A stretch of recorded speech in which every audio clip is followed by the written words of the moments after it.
radius. So, and that has really no retouch on that, nothing, just the way it is. So you get these butted knives, and you need to think about how does it fit in the hand, is there a sharp edge on it, can it be used, and talk about sharp, I picked one up and cut my finger on it already.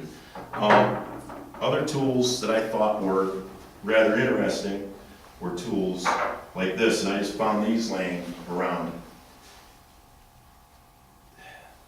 The way these were made, I found it fascinating. It took me probably a year to figure out how it was done. I won't go into it, that's going to be way too, but the end result is, this is the same tool as this. What were they used for? People say, well, they were used for boring into things. However, these have Cortex on the ends. So it didn't make any sense to me until I was approached by the Frontier Texas to help them out with a display for their Paleo Indian display.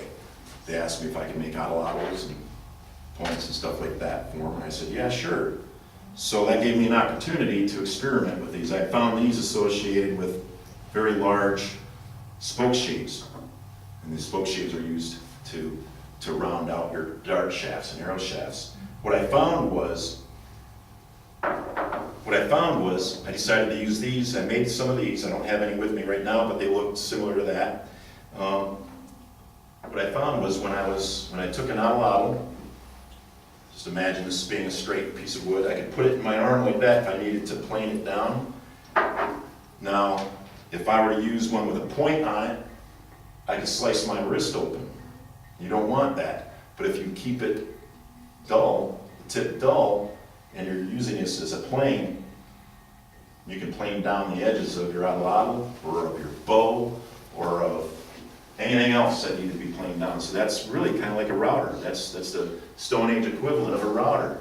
Problem solved. That was something that I never would have thought of until I started until I made an atlatl and decided to use the tools that I had found. And I would only find these types of tools in one area of the camp. They weren't scattered. They were only in one area. So it kind of told me that probably would have been a refurbishment camp, a hunting camp, where they would refurbish their stone tools, make weaponry to hunt with, and that pretty much cinched it for me. So, which brings me to this. I might as well tell you about this. You find many artifacts. Adzes, this is an adze, a Dalton adze.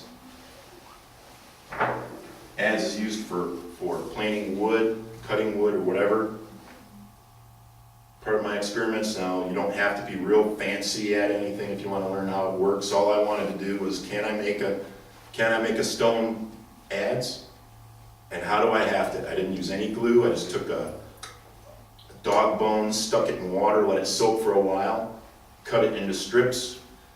I mortised the handle. Now I used modern tools for here and here, but I used stone tools to cut the mortise. And all I did was wrap it up, and I used that to make atlatls with. And it works. It's pretty amazing how tight that is. You can't budge it, and you beat on that, and it doesn't budge a bit.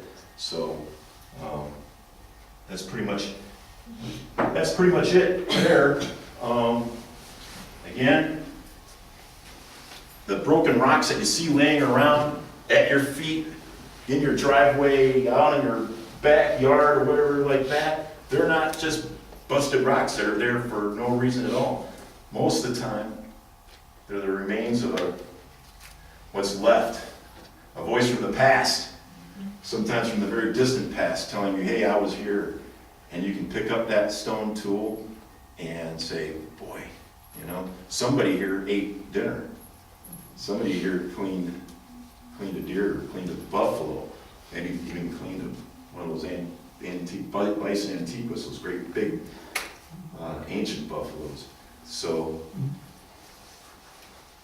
everyone is welcome to come up here and take a look, and we can discuss this more, but I think that concludes my lecture for today.